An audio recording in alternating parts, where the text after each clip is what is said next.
everybody, and welcome back to another episode of Life After Kids with Doctors Brooke and Lynne. I'm Dr. Brooke. And I'm Dr. Lynne. And we're so glad you're here. Thanks for joining us today. Welcome, everyone. This week we're talking about a little bit about comparison culture, celebrities who are aging, who are our age, and how we might compare ourselves to them when we look in the mirror. Yeah, this is a great conversation. And I wanted to have this conversation based on a conversation that I was engaged in last year. We were traveling. We were in Florida.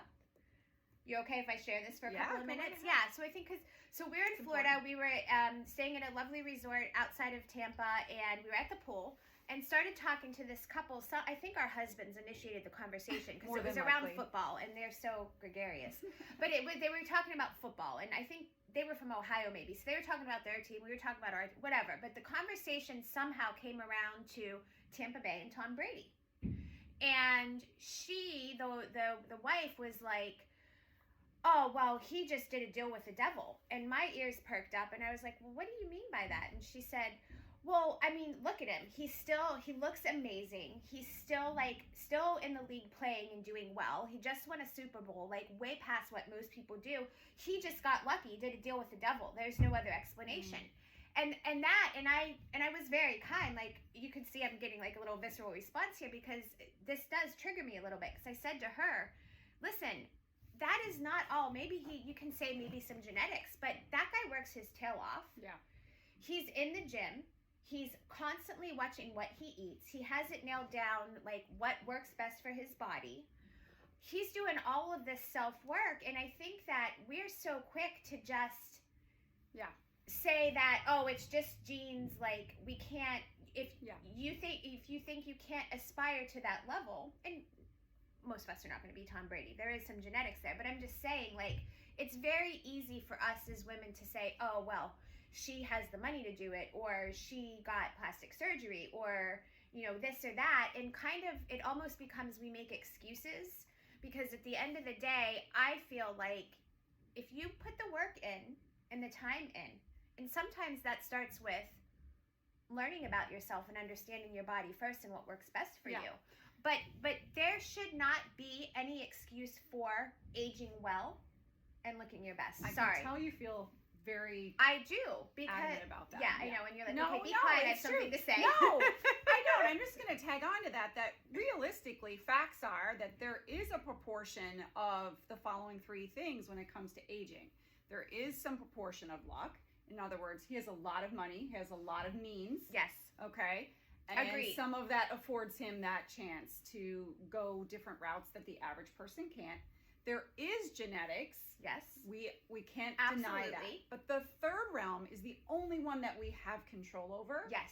And it's the one that if we stayed in that sphere, we can widen that proportion, because our choices, our daily actions compounded over time. And that's what you're getting at.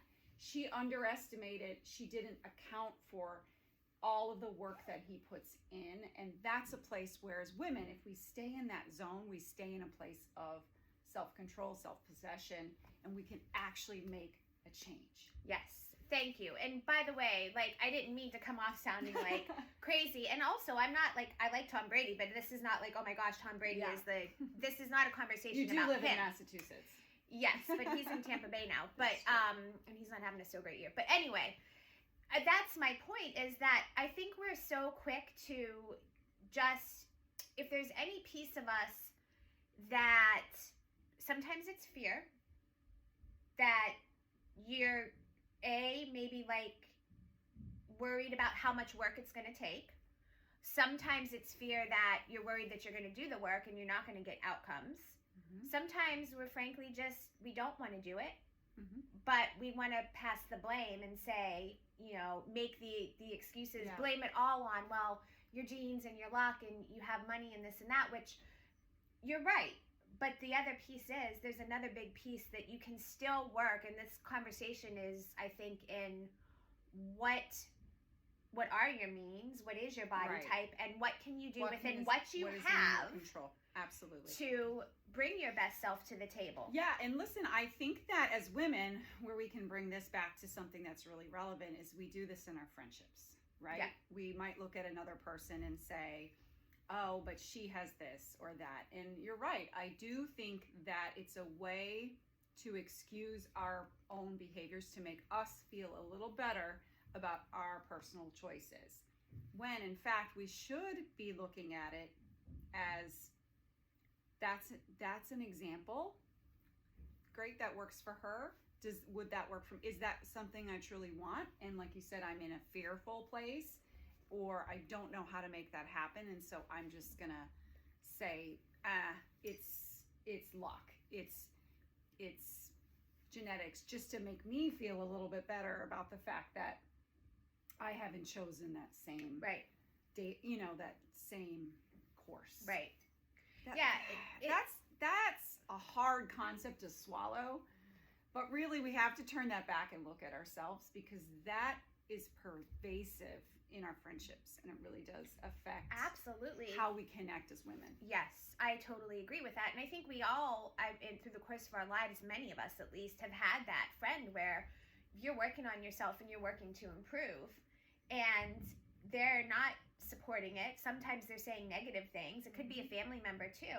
And at the end of the day, some of that is like they're not doing it for themselves, and you're a mirror of what they're not doing. What they don't like about themselves. Yes. Or would want to change. Yes. So you're bringing this conversation full circle. But yeah, and this is the thing. Like, you have to make the choices for you.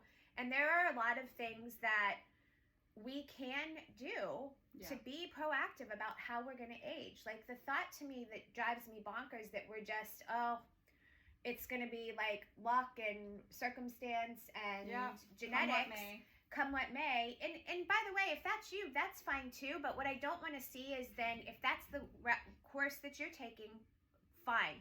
Who am I to judge you? Everybody should age the way they want. But if you see other women choosing a different path, don't knock that. Yeah. That's the big thing. Yeah, and I think there can be sometimes that comes from a hopelessness, like, oh, I haven't done the right things, or haven't done things that I know have led me to a place where I've aged well. But it's never too late. So you can't rewind the clock, but you can slow the process of premature aging, which is aging faster than you should be for the years that you have. And that's what's in our control, right? Maybe not our genetics, maybe our life circumstances are set in terms of finances and where we're at with those resources, but you do have that in your control. Yeah, and I love what you said earlier. Like, some things we can't choose, and that's right. But we need to focus on the things that we can choose. Yeah. And how we take care of ourselves, and how we choose to move our bodies, and how we choose to manage our stress. And these things we can choose. Yeah, and we have a choice, and they have a big impact on our health and the way we're going to age. And I want this conversation to come to light, because I want you who's listening to be able to step out, rise up, elevate your circumstances however you choose, whether that's taking a very small step or a big step. You're going to be exercising every day or whatever it might be. And I don't want you to have that backlash from friends or family. I think it's a little bit human. It's a little bit of a normal human reaction. But if you have that awareness that you might experience that sometimes if you're not real strong in your change in yourself, that sometimes causes us to step back, because we feel a energetic disconnect from our circle, because they're not certain of what's happening when we change as people. Right. But if you're prepared for that and you know to expect that, you can sometimes, that awareness helps. Yes. That's so deep. I think you get it. It is. And on the flip side of that, if you need to hear this conversation because you've been making the excuses, and and I hope I don't come across as being like in your face and mean or nasty. That's not my. Well, I kind of did that at the start with the Tom Brady thing, but it does ruffle my feathers a little bit. But if you need to hear this, like, that you've been making excuses and been thinking like you said, it's hopeless, you can't. No, like, it's time to stop pushing the blame, passing the buck, making the excuses. We are not getting any younger. We have, whatever time we have, that's in God's hands. But I'm saying, I'm not trying to sound like, oh my gosh, we have like 5 years left. But you know what I'm saying? Like, we're not getting younger. And it's time. It's time to, everything that you do right now is setting you up for what your life is going to look like 10, 20, 30 years down the road. I think it's the sense of urgency that we're just trying to give you all. And I know that we feel it. And honestly, jumping in and taking massive action is the most, it gives you the most sense of exhilaration and like life, like you're in, you know, it's like you're alive. When you take in and take massive action, or jump in rather and take massive action on one thing that could improve your life, and then that becomes a habit, that changes the course of your entire life. Yeah. Right? Yeah, I totally agree. So I hope that I'm calmed myself down, and I hope that you've stuck with us and watched this. Enough to know, like, from a place of love. Yeah. You do have agency over your body, over your health, over your aging, over what things are going to look like. All of those things. Whatever you're going to choose to work on, choose it, and you need to get started. What you think.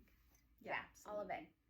So, guys, thank you so much for joining us today. It was a pleasure, as always, to have you. Sorry if the dogs were, they're a little distracting to me. But make sure that you're following us on social media, Facebook, Instagram, TikTok, and our website is www.lifeafterkids.com.